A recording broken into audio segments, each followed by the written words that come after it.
jawab. Kepada Yang Mulia Habib Dr. Tuku Zulkhairi MA dengan hormat kami silakan. Assalamualaikum warahmatullahi wabarakatuh. Waalaikumsalam warahmatullahi wabarakatuh. Alhamdulillahilladzi arsala lahu bil huda wa dinil haq liyudhhirahu 'ala ad-dini wa kafa billahi shahida. Asyhadu an la ilaha illallah wa asyhadu anna Muhammadan abduhu wa rasuluhu ballagha risalah wa adda al-amanah wa nasaha al-ummah wa tarakana 'ala al-mahyatil bayda lailuha kanahariha la yazighu 'anha illa halik. Allahumma shalli wa sallim ala sayyidina Muhammad wa ala alihi wasallam.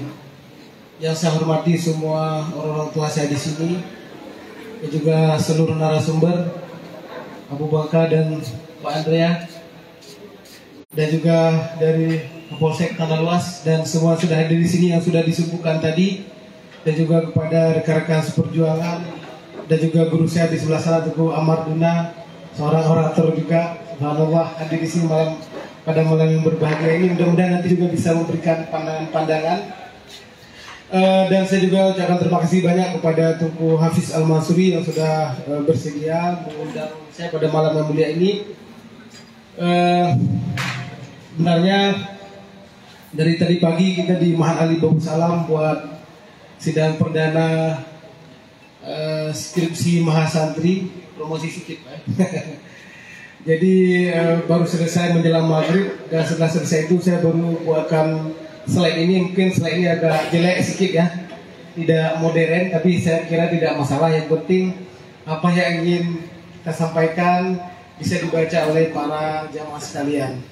Nah, jadi judul ini saya tanya kepada Tuku Hafiz Al-Mansuri, kenapa ini judulnya kajian kita pada malam ini?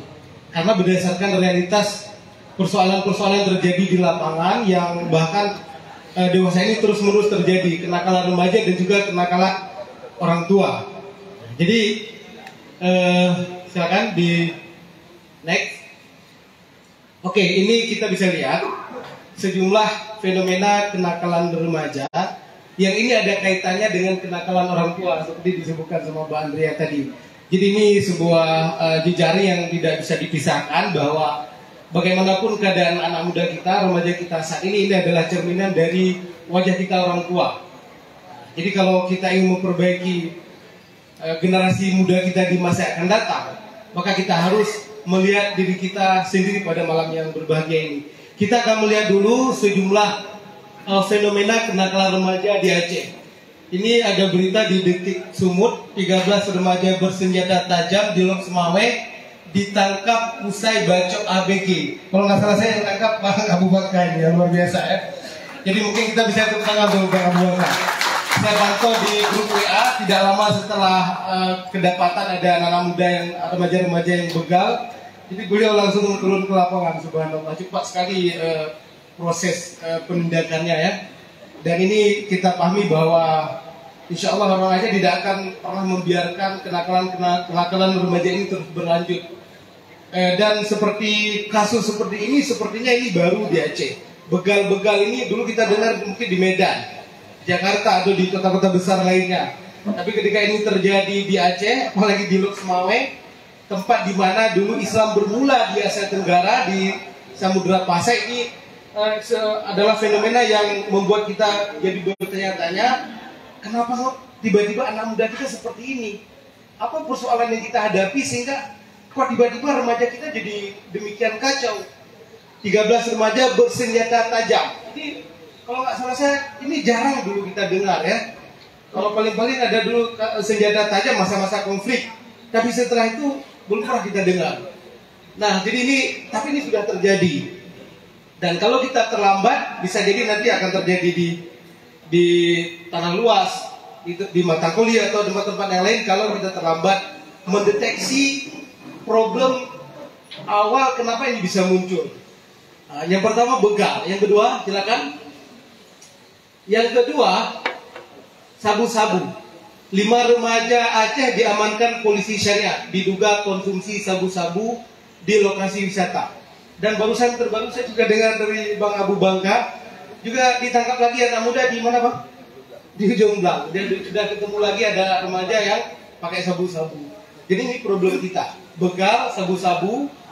Dan kita juga paham ya, sabu-sabu hari ini walaupun para khatib terus berceramah di atas mimbar, sabu-sabu ini haram, semua yang memabukkan haram, polisi terus bertindak, aparat hukum juga terus bekerja, tapi ternyata sabu-sabu ini terus berkembang, terus meracuni anak-anak muda kita, bahkan sampai ke pelosok-pelosok. Tapi kita harus sepakat bahwa ini adalah musuh kita bersama, bahwa sabu-sabu ini adalah racun bagi masa depan generasi muda kita. Berikutnya, setelah sabu-sabu, begal sabu-sabu, lanjut. Ya, lanjut. Lanjut. Oh, Ya. namun. Ya, berikutnya tawuran. Jadi ini berita tahun 2023, 29 Januari. Polisi tangkap belasan remaja terlibat tawuran. Mana saksi juga, Pak. Ini terlibat Bang Abu Bangka juga yang terlibat menangkap. Ya, ini berita di Antara. Kemudian juga ada berita di Detik. Ribut antar kelompok remaja di Lok Semawe, polisi sita senjata tajam. Ribut antar kelompok remaja. Kemudian ketika digrebek sama polisi, di pihak polisi, alhamdulillah, terima kasih banyak ya sudah berperan menjaga keamanan di masyarakat, ya Pak ya. Jadi ribut antar kelompok di antara mereka sendiri, lalu kemudian tidak tadi ada senjata tajam. Apa ini baca kita? Kalau fenomena ini terus terjadi, bagaimana masa depan mereka, masa depan Aceh ke depan? Tentu sangat suram ya. Berikutnya, lanjut. Free sex parah, remaja putri dipidi zina dengan adik dan teman-teman hingga melahirkan. Remaja. Ya, ini berita di Modus. Jadi ini bukan hoax.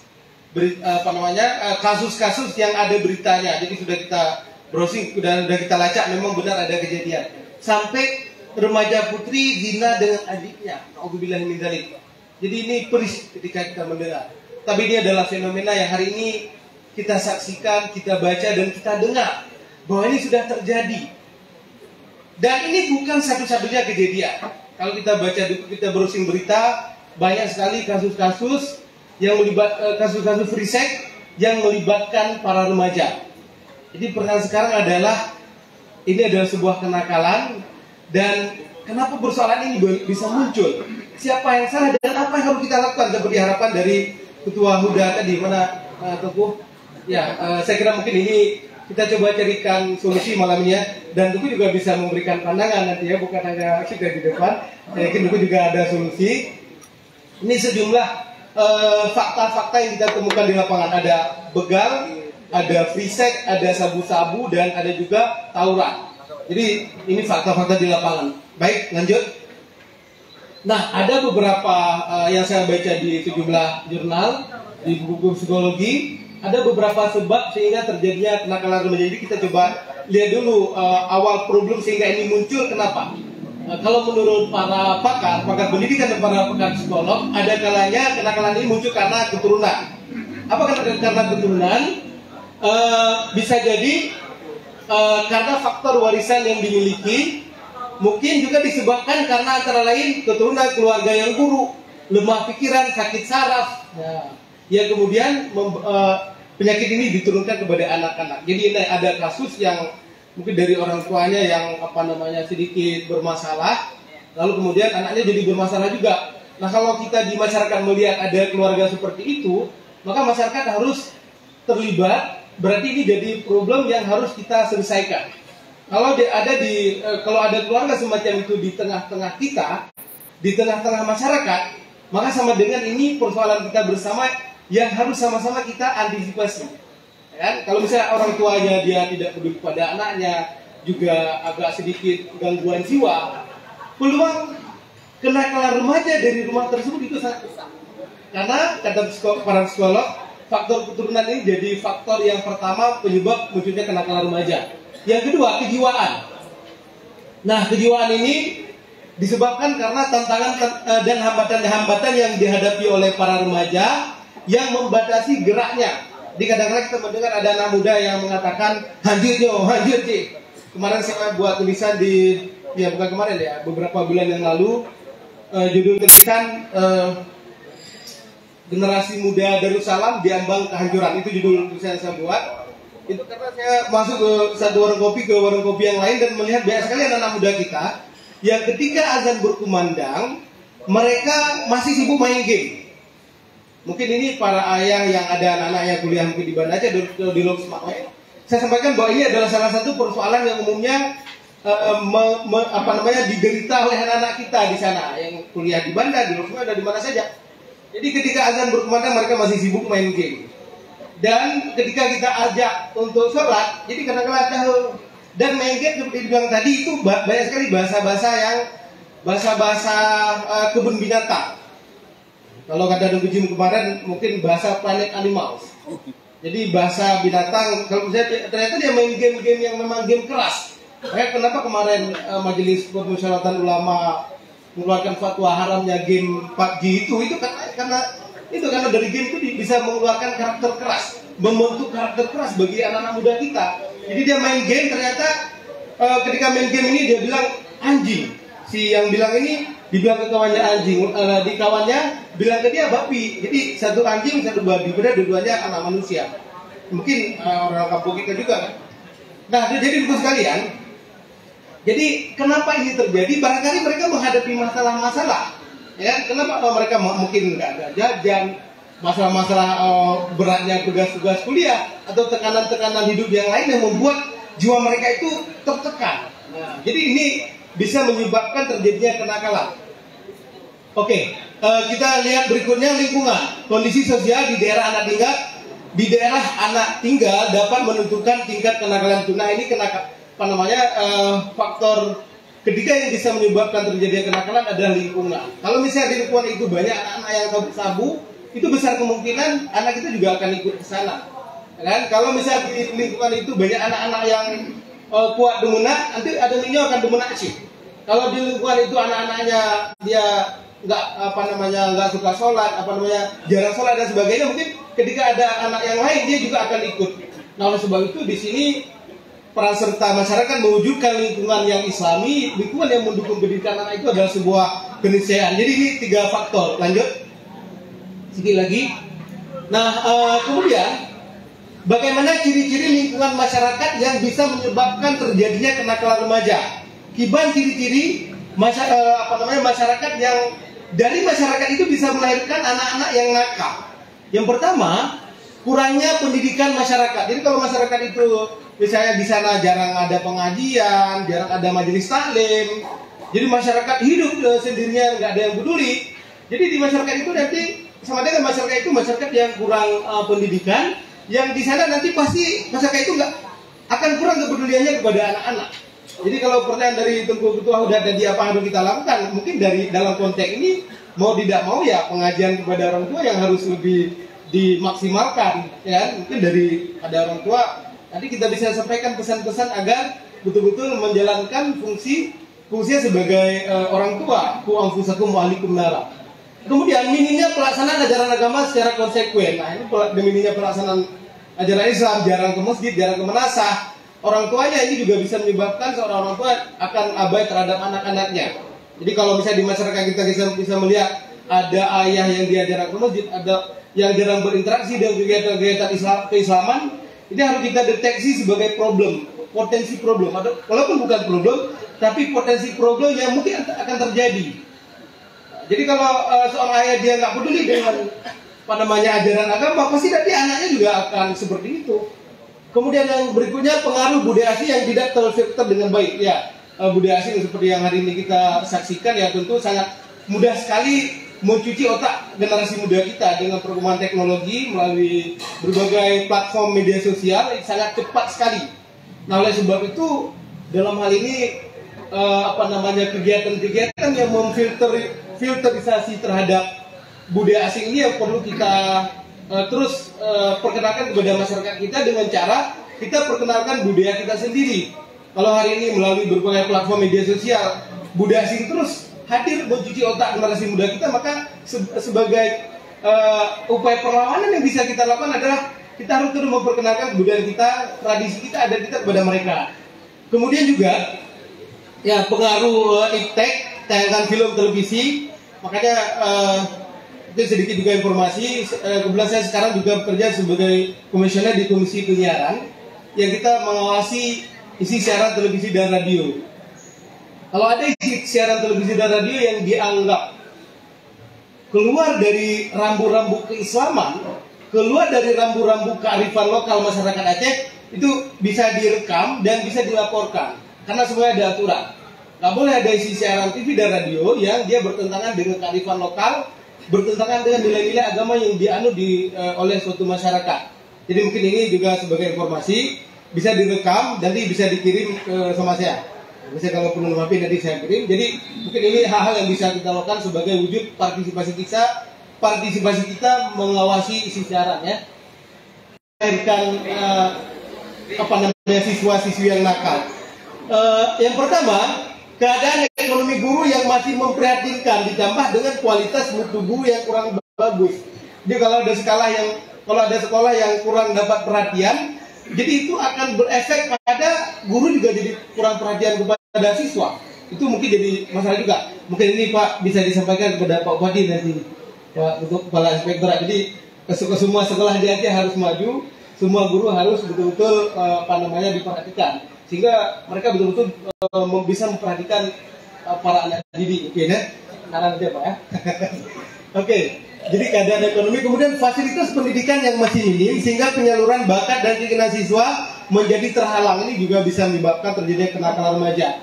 Karena ada beberapa kasus ketika kemarin saya diskusi dengan kepala SMA 1 Lusmale, beliau mengatakan, Pak Budi kalau nggak salah saya ya, beliau mengatakan di situ kegiatan ekstrakurikuler sejak pulang sekolah dari siang itu sampai sore ada kegiatan ekstrakurikuler, pidato, tidak cermat, juga kegiatan-kegiatan seni dan olahraga. Jadi para siswa sepulang dari sekolah dia terkonsentrasi mengerjakan kegiatan-kegiatan ekstrakurikuler. Jadi ada fasilitas, ada tempat main volley dan sebagainya. Jadi mereka nggak akan lari ke tempat-tempat sabu-sabu. Nah, jadi ini juga penting ya, bagaimana agar sekolah dia betul-betul memperhatikan kebutuhan seorang anak-anak, seorang siswa, bahwa mereka perlu menyalurkan kreativitas dan inovasi-inovasi mereka.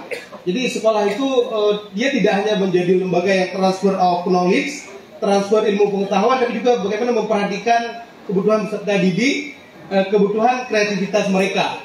Kemudian yang ketiga, ketidakseragaman norma yang diterapkan para guru di sekolah, sehingga menyebabkan remaja mengalami kebingungan norma mana yang dapat diikuti.